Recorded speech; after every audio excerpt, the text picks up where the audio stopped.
আমরা এখন আলোচনা করব নবম শ্রেণীর একটি স্টোরি, যে স্টোরিটি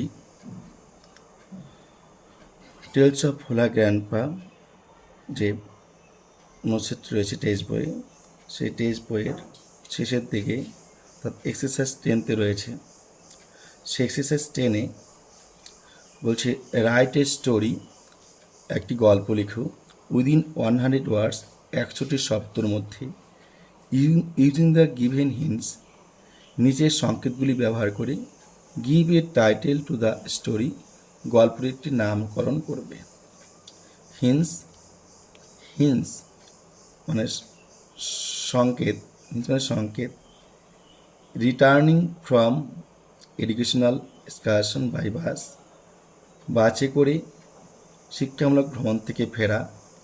নাইট জার্নি, রাত্রিতে যাত্রা। সাডেন ব্রেক ডাউন, হঠাৎ করে বাস অকেজো হয়ে যাওয়া। টায়ার পাংচার, বাস গাড়ির টায়ার ফেটে যাওয়া বা পাংচার হয়ে যাওয়া। Had to wait for 2 hours at a lonely place, এক নির্জন জায়গায় 2 থেকে 1 ঘন্টা অপেক্ষা করা। টায়ার ফিক্সড, টায়ার লাগানো। ব্যাক হোম, বাড়িতে ফেরা।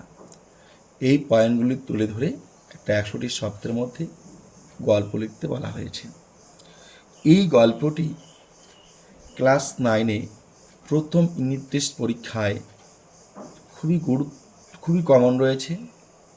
পশ্চিমবঙ্গের বিভিন্ন স্কুলে এই গল্পটি আসার চান্স রয়েছে।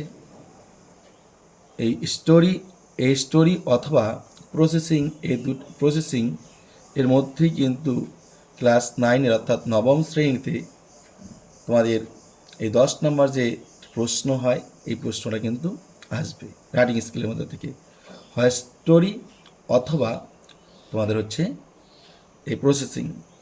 তাহলে ইতিমধ্যে আমি প্রসেসিং তোমাদের একটা নিয়ম ধরে আলোচনা করেছি।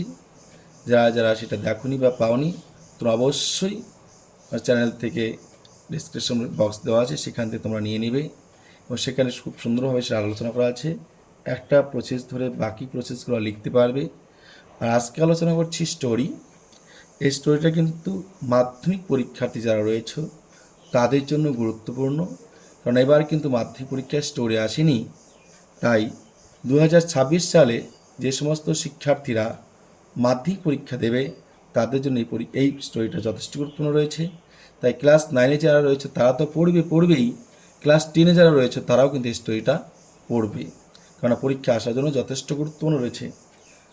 আর বিশেষ করে যারা নাকি গদাইরহাট স্কুলে রয়েছে তাদের কিন্তু এই স্টোরিটা পরীক্ষায় আসবেই, ধরে নাও। ঠিক আছে, এবার দেখো কী বলছে।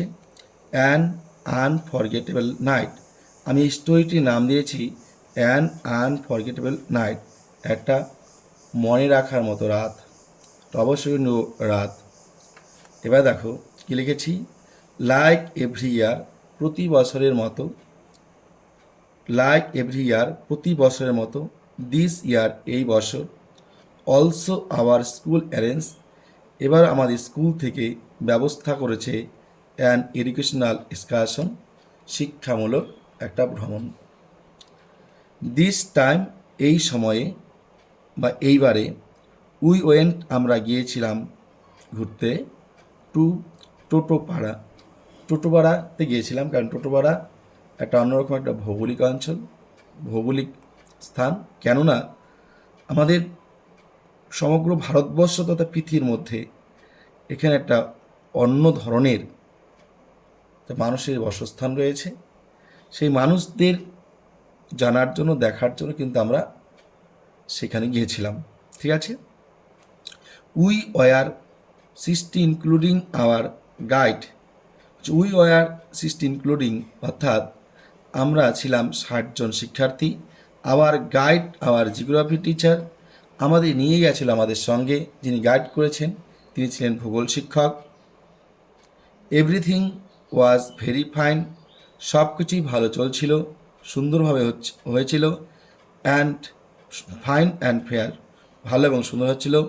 অ্যাকসেপ্ট দ্য রিটার্ন জার্নি, ফেরার সময় ছাড়া।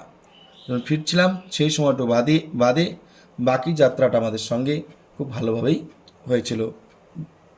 ইট ওয়াজ এ নাইট জার্নি, এটা ছিল রাতের যাত্রা, অর্থাৎ আমরা যখন আসছিলাম ফিরছিলাম তখন রাত হয়েছিল। আওয়ার বাস, আমাদের বাস গাড়িটি ওয়াজ রানিং, ছুটছিল অ্যাট ইস গ্রেট স্পিড, ভালো স্পিডে, গতিতে। অল অফ এ সাডেন, তারপর হঠাৎ করে, ইট স্টপ, এটা থেমে যায় অর্থাৎ অকেজ হয়ে যায়।